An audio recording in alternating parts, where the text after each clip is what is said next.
Buenas tardes. Vamos a comenzar la clase de ahora. Ya, digamos, a partir de lo que hemos visto con este diálogo con Dussel, que nos da una perspectiva muy amplia de la modernidad, podemos pasar ahora a entrar propiamente en materia. Porque, bueno, las teorías sociológicas como tales son producto de una etapa avanzada de la modernidad, en la que se expresan algunos rasgos que podemos advertir a partir del texto de Dussel, toda esta categoría que pone en juego. Una cuestión que creo que salta a la vista es justamente el momento histórico en el que se va gestando la teoría sociológica. Habría que decir que este momento histórico es siglo XIX. Ya estamos hablando de una modernidad capitalista industrial avanzada. Hay una línea importante, digamos, dentro del desarrollo de la modernidad, desde cierta perspectiva, por ejemplo, la perspectiva de un autor que veremos, que es Max Weber, el proceso de la modernidad, y él pues obviamente tiene en mente esos cambios en las sociedades europeas industrializadas, un proceso de racionalización, ¿no? Este análisis van a compartirlo estos autores, por ejemplo, marxista húngaro György Lukács, completando el análisis de las sociedades capitalistas que había hecho el siglo XIX en Marx, ¿no?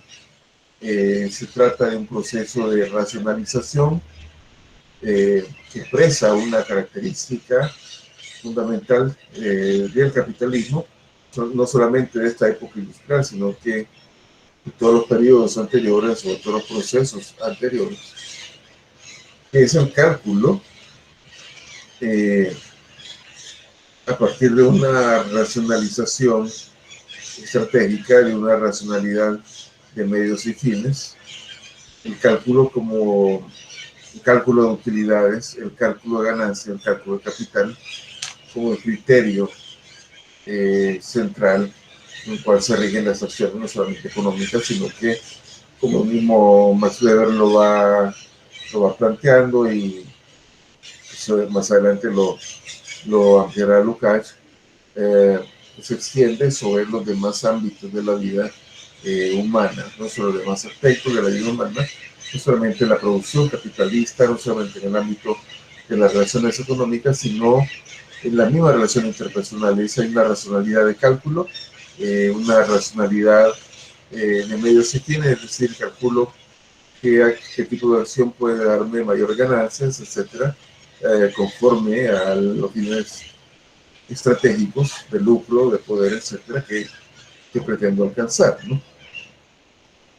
Pero bueno, una cuestión también que quisiera plantear de entrada es que si bien la teoría sociológica, lo que conocemos como sociología, es una hija del siglo XIX, por lo tanto una hija del proceso de industrialización y de otros procesos sociales que vamos a abordar, no quiere decir que antes no haya habido pensamiento social, es decir, un pensamiento sobre lo que es la sociedad, sobre lo que la sociedad debería ser. Hay un texto muy interesante, este sociólogo español llamado Giner, Historia del Pensamiento Social, y no es sino hasta una parte avanzadísima del texto, este texto que tiene como 900 páginas, que empieza a hablar de los orígenes de la sociología, es decir, a partir del punto en que nosotros entramos en este curso. Anteriormente, bueno, registra el pensamiento social de la antigüedad clásica, de la Edad Media, etcétera, bueno, el Renacimiento, autores previos al surgimiento de la sociología. Y esto, bueno, no es solo patrimonio de la y a las sociedades europeas, ¿verdad? Sino que también en todas las culturas encontraremos pensamiento social, entendido justamente de la manera en que estamos planteándolo, pensamiento de lo que la sociedad es o debería de ser. Todas las sociedades, todas las culturas tienen por lo tanto un pensamiento social, ¿no? Un pensamiento que nos explica eh, las particularidades de la organización social en un momento histórico determinado, ¿no? Y que condensa las aspiraciones de lo que debería ser la sociedad, ¿no? Y la concepción que tienen sobre qué es la vida en común, ¿no? ¿Qué es la vida social? Esto lo encontramos pues, expresado en diferentes formas, eh, pero lo característico será de esto que es muy distintivo de la teoría social, que si bien es pensamiento social, en el sentido de, bueno, es un ejercicio del pensar sobre qué es la sociedad, qué debería ser, etc. Lo novedoso es que tiene una pretensión de saber científico.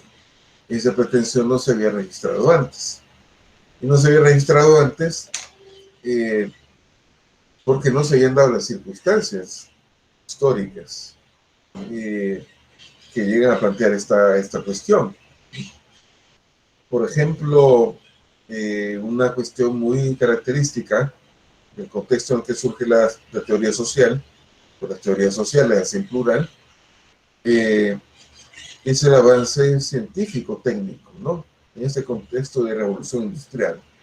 Eh, el avance del conocimiento, obviamente apoyado por las matemáticas, el avance de todo conocimiento de las ciencias naturales, ¿verdad? Las llamadas ciencias duras, en función del desarrollo industrial.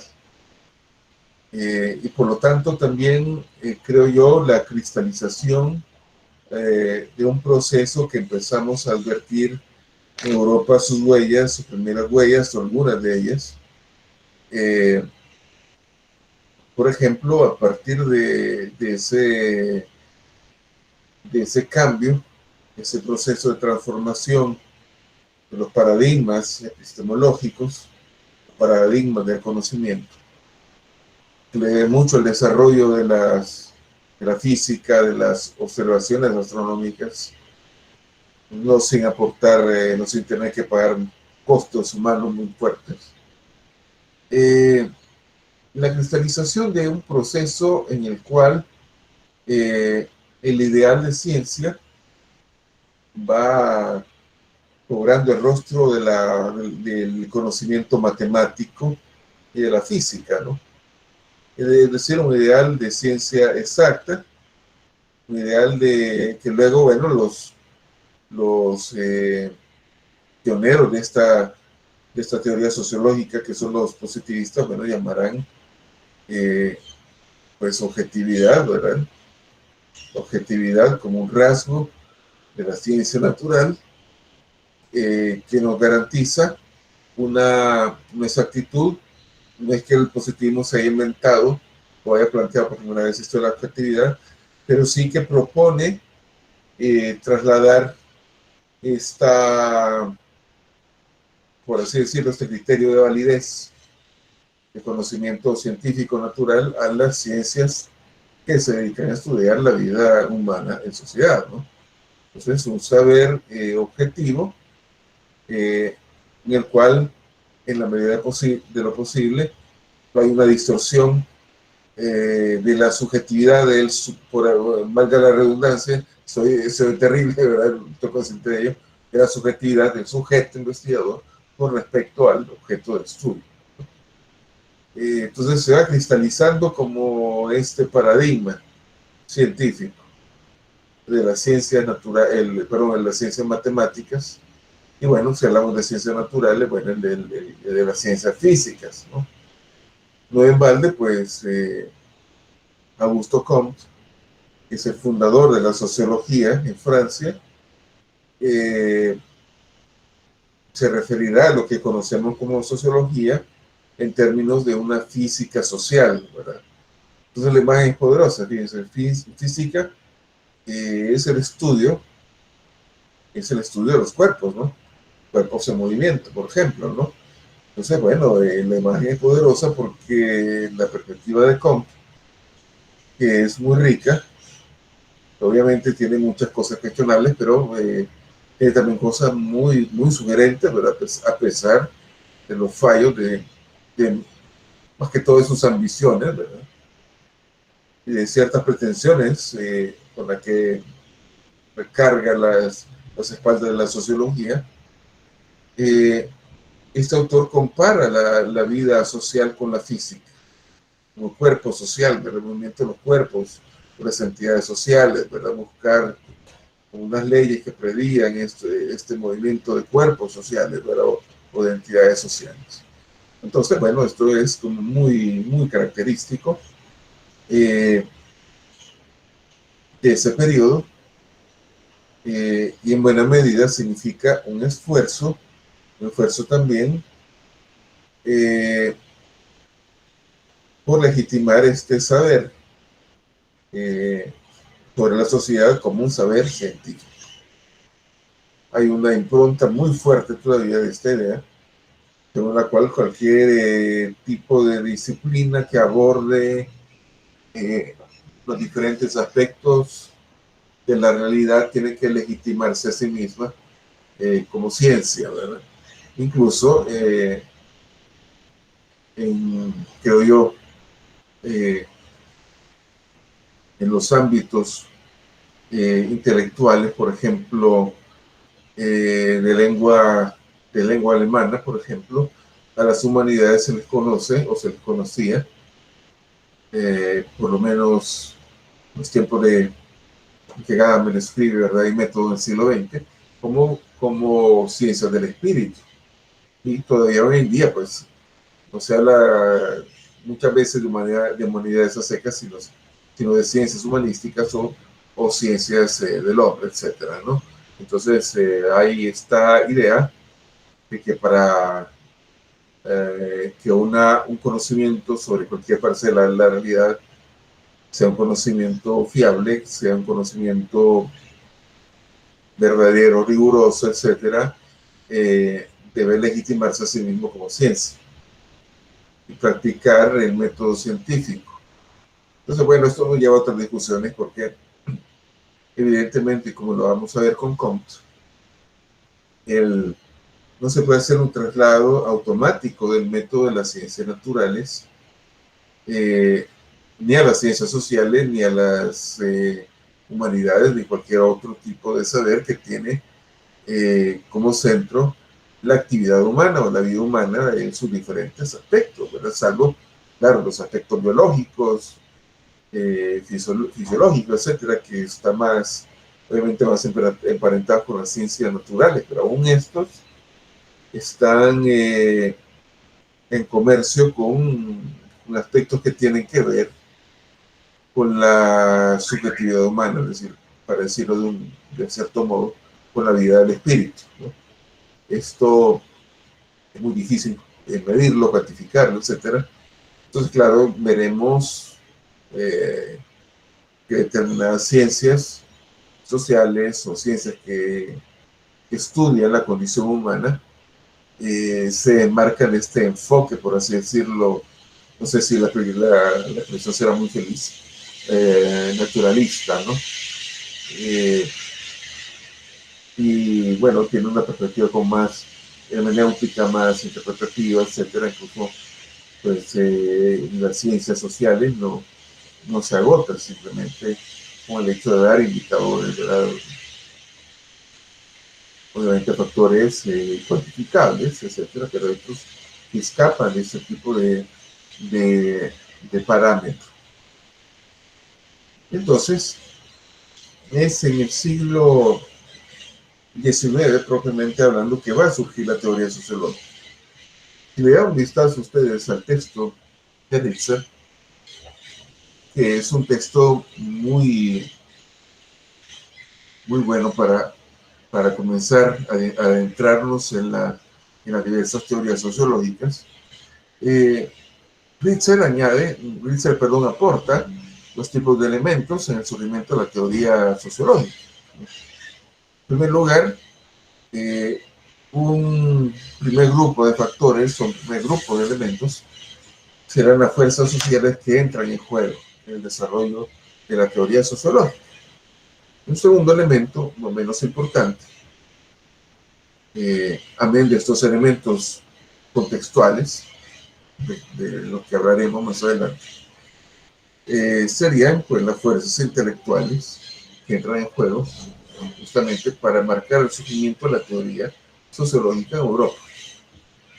Hemos hablado mucho de Comte, de positivismo francés, pero también como veremos, hay diferentes vertientes de diferentes escuelas de pensamiento sociológico que se van gestando en Europa más o menos por los mismos años, ¿verdad? Y en tanto en las postrimerías del siglo XIX como en el arranque del siglo XX, claro, toda la escuela, las diferentes escuelas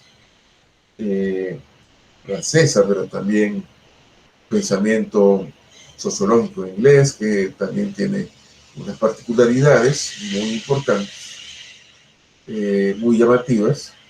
Podrían tener, en el caso, por ejemplo, de Stuart Mill, ciertas similitudes con el positivismo francés, pero también hay por sus mismas características del pensamiento británico, características que podemos remontar hasta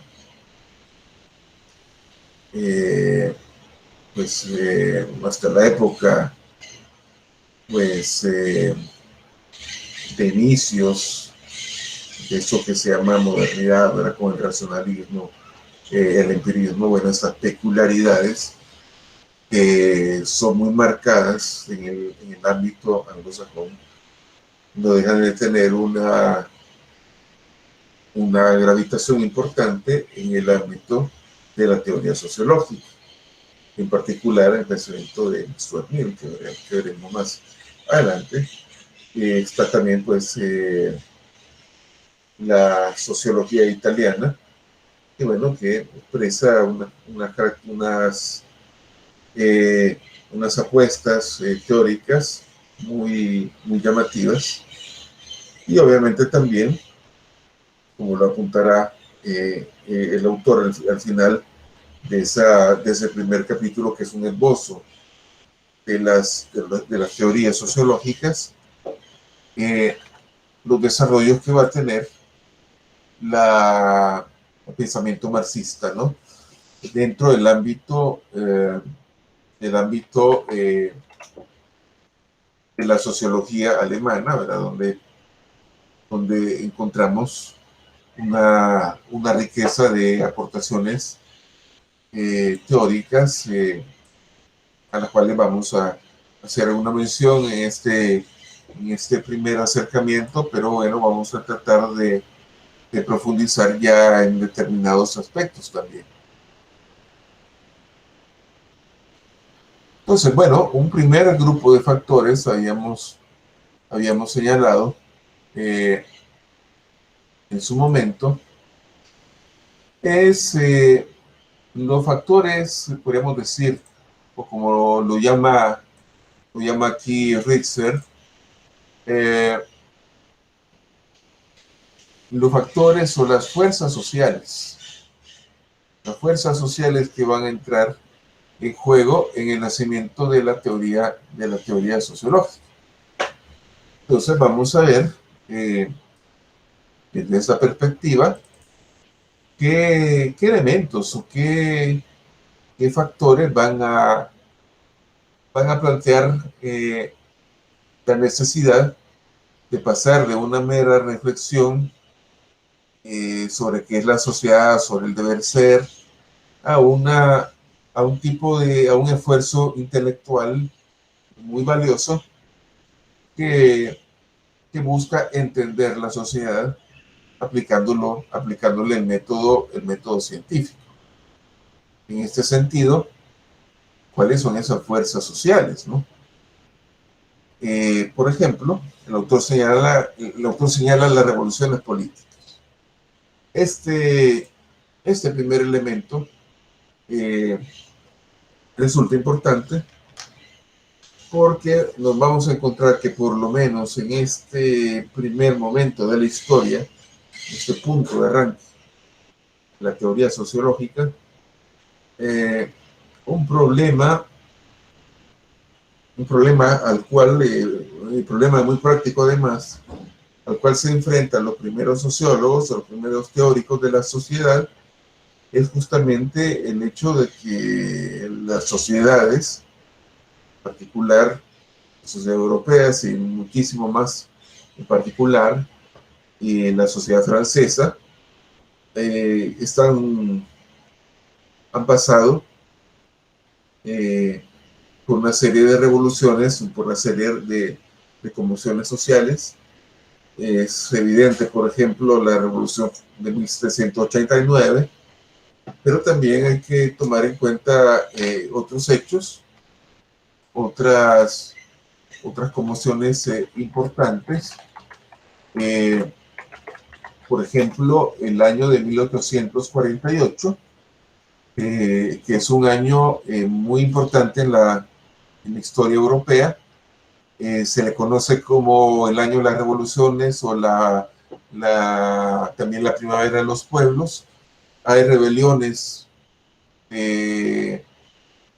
pues de la clase obrera, de los trabajadores, de la gente poseída en diferentes países de Europa. En Francia, en lo que ahora conocemos como Alemania, que en aquel momento no era una unidad política, sino que eran diferentes estados. En Polonia, bueno, lo que ahora también conocemos como Italia, y en diversos lugares. El 1848 es un año revolucionario. Hay una rebelión contra la burguesía, contra los restos también de dominación monárquica, por una profundización bueno, lo que serían las conquistas más importantes de la Revolución Francesa, ¿no? Es importante, por ejemplo, ver para el caso los escritos de Marx, una de las obras emblemáticas de Marx, que escribe con Friedrich Engels, es el manifiesto del Partido Comunista que sale a la luz en ese año 1848.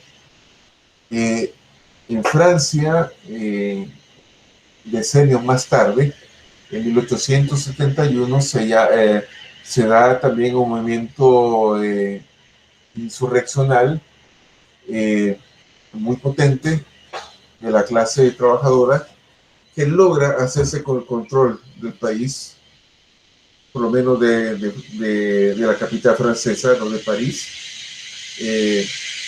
por unas cuantas semanas, que es la Comuna de París, ¿no? Entonces se trata de un escenario donde las revoluciones sociales están como muy a la orden del día, ¿verdad? Y he mencionado solamente algunos hechos aislados, ¿verdad? Pero hay procesos de esta índole en todo ese momento histórico, y marcan en la naciente disciplina sociológica pues una característica que va a ser muy fuerte en muchos de estos autores, y es una visión conservadora de la sociedad, a partir de la cual la revolución y las huelgas, este tipo de situaciones sociales, se ven como algo negativo, y por lo tanto es importante saber explicarlas, saber entenderlas, para prevenirlas, ¿no? Para preverlas y evitar que dañen la estabilidad social. Entonces, esto es un elemento muy marcado. Por lo tanto, es la teoría sociológica de sus inicios, o por lo menos de muchos de estos autores, que vamos a ver más adelante, tiene una perspectiva marcadamente conservadora. En Comte, por ejemplo, este conservadurismo es bastante marcado, ¿no? Segundo elemento, la revolución industrial. Para Riesser, la revolución industrial marca el desarrollo, perdón, el inicio del capitalismo. Sin embargo, somos más de la opinión que comparte Dussel, Wallenstein y otros autores, que podemos hablar ya de un capitalismo a partir de 1492, siendo la revolución industrial del siglo XIX una etapa avanzada del capitalismo. Podríamos hablar ciertamente del nacimiento de un capitalismo industrial. Entonces, la revolución industrial es un fenómeno importante también ante el cual eh, se van a situar estos científicos sociales, que implican obviamente el desarrollo, si lo vemos desde cierta perspectiva, claro, el desarrollo de la ciencia y la tecnología en función de la expansión industrial. Esto también toca un elemento que no aborda Riesser, es importante tomarlo en cuenta. Marcará también la profundización de un elemento que es concomitante al desarrollo capitalista, ¿verdad? Y en particular el desarrollo del capitalismo industrial, que lo hemos planteado ya con Dussel, ¿no? El capitalismo no se puede explicar como un fenómeno, qué sé yo, de generación espontánea, sino que se ve posibilitado, en primer momento en los siglos anteriores, por el llamado descubrimiento, conquista y colonización de América, pero en el siglo XVIII también vemos que se profundiza de parte de las potencias europeas un expansionismo, primero al interno, ¿verdad? En el seno de Europa, las disputas entre diversas potencias en el continente europeo, pero también un expansionismo de tipo colonial hacia África y hacia Asia, como proveedores, evidentemente, de materias primas y, bueno, mano de obra esclava también, donde pudiera haber esto, ¿no? ¿Por qué? Porque es lo que le da las condiciones de posibilidad del desarrollo industrial. Entonces, si para el proceso que inicia en 1492,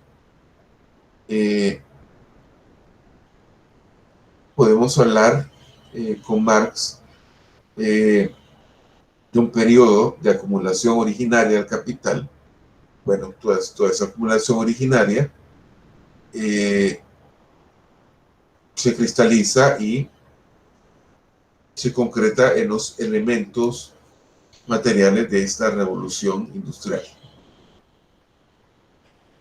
Entonces, la revolución industrial trae consigo una diversidad de fenómenos, no solamente en nivel científico-técnico, sino también el nivel de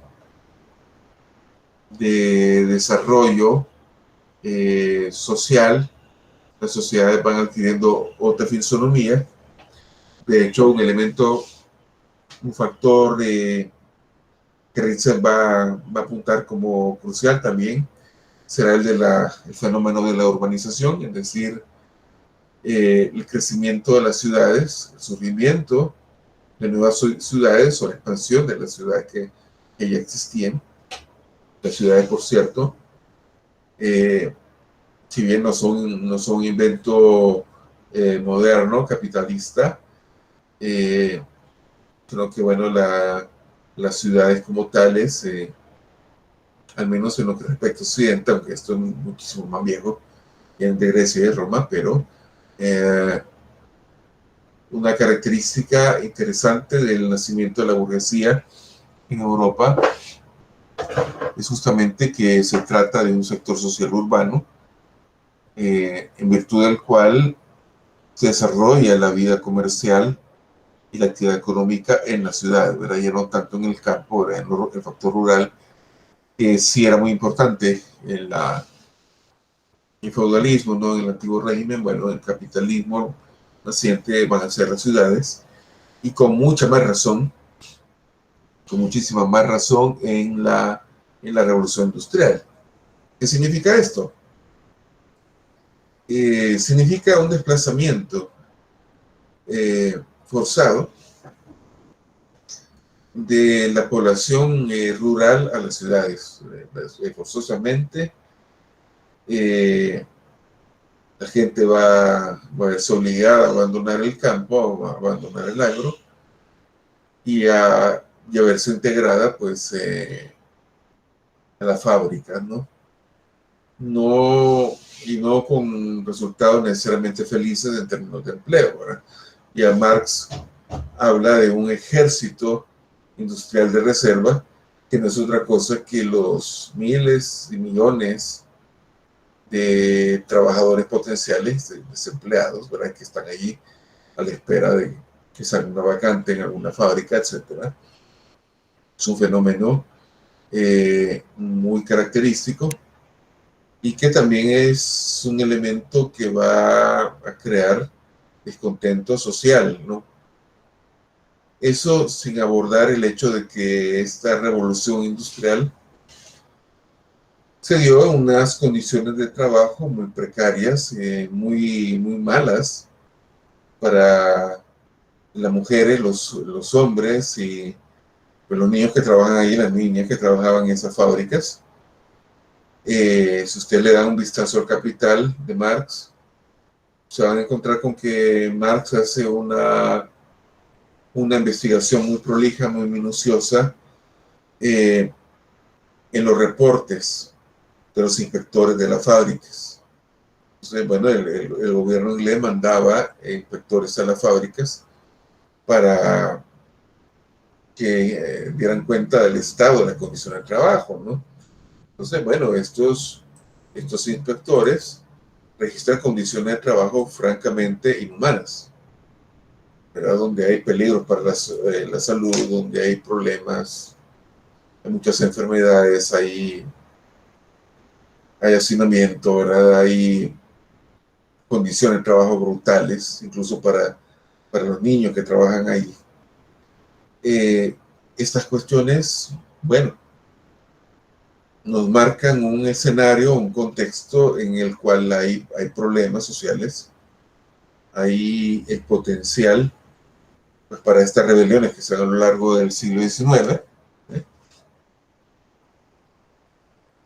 También nos encontramos que como resultado, también como una respuesta a, a los costos humanos, sociales, de la revolución industrial, pues se da el nacimiento del socialismo.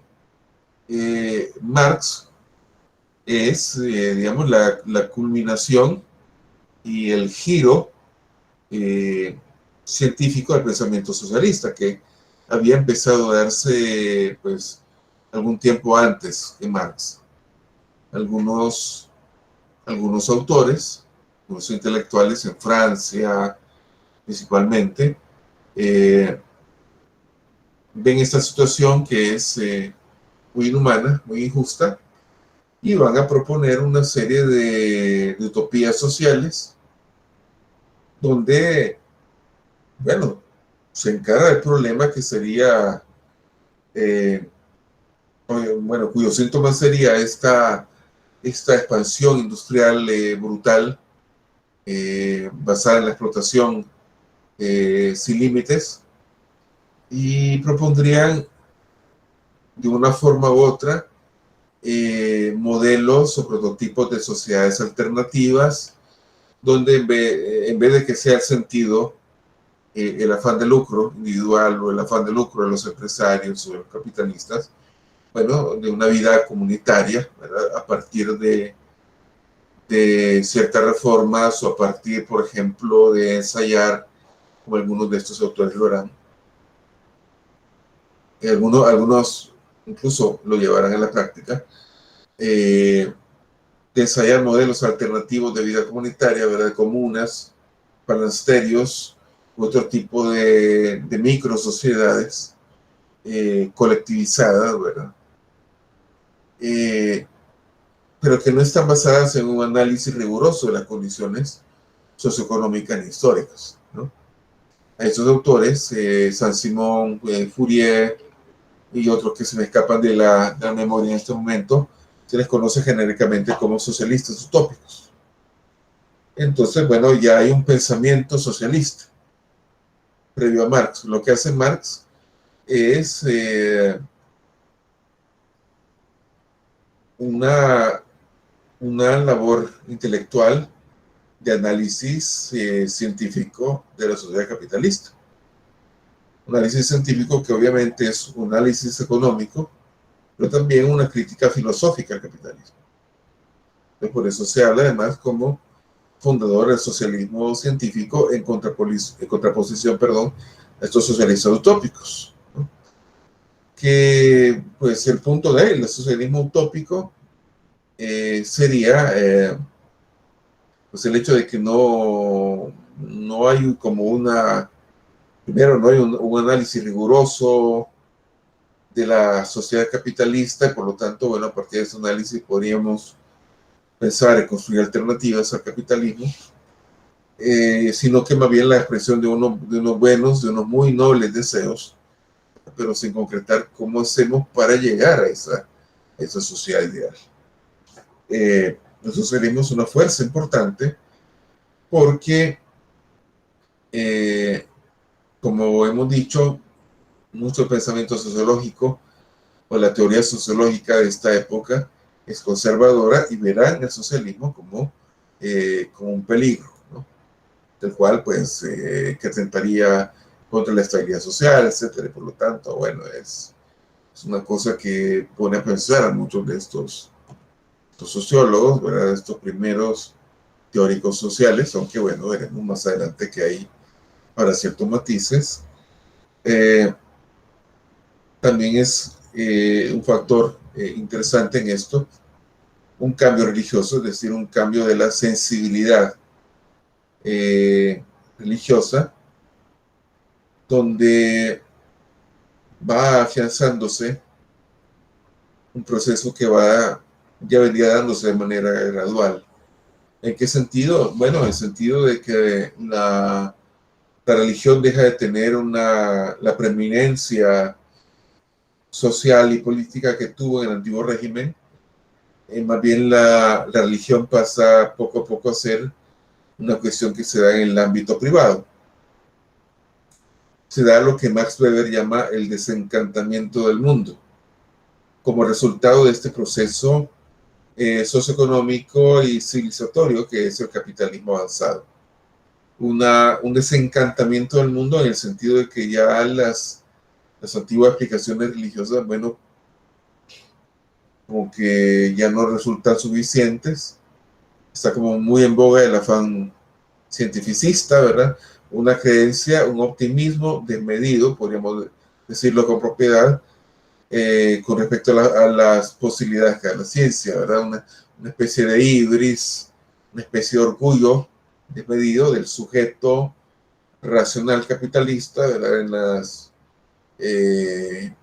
En las posibilidades o en las virtualidades de la ciencia y de esta forma de racionalidad estratégica, ¿verdad? Racionalidad instrumental. En estas posibilidades centra su fe, el sujeto moderno. Finalmente, pues el otro factor o la otra fuerza social que menciona Ritzer y que ya hemos hecho alguna mención anteriormente es el crecimiento de la ciencia. La revolución industrial es justamente un momento en el cual van a desarrollarse la química, bueno, diferentes ciencias naturales, la física, eh, para garantizar la expansión industrial. Pero esto es, perdón, algo que se venía dando ya con algunos siglos de antelación, ¿no? Este desarrollo científico. El cambio radical, el giro radical que implica el capitalismo, surgimiento del capitalismo, a partir de 1492, tiene a la base el desarrollo científico.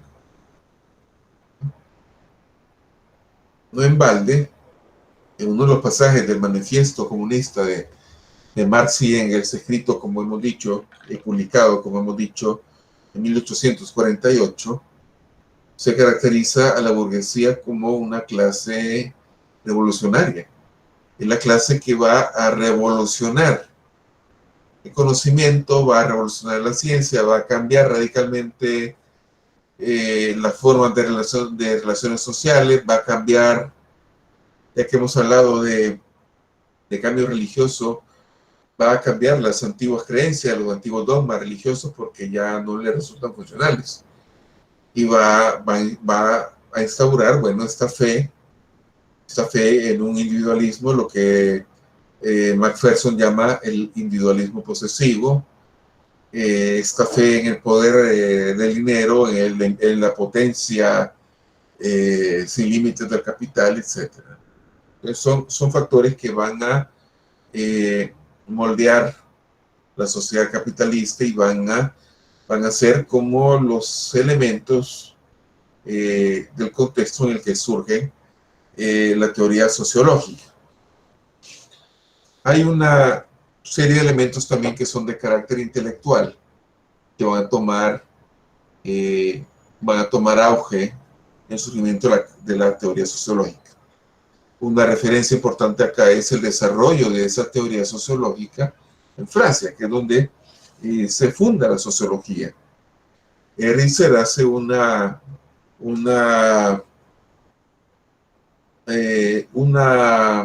relación muy importante entre la ilustración y la teoría sociológica.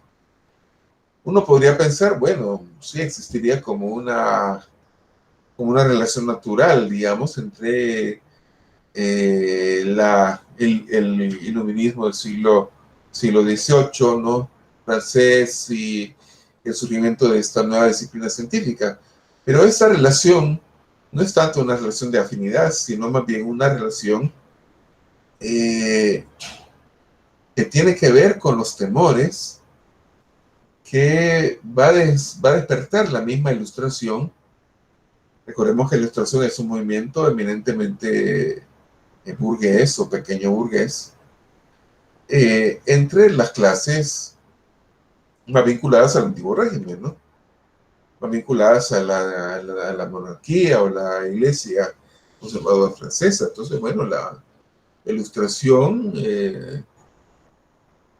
que tiene muchísimas expresiones, se ve como un movimiento radical, un movimiento que atenta contra las tradiciones religiosas, ¿verdad? Contra las tradiciones del antiguo Estado monárquico, ¿verdad? Recordemos mucho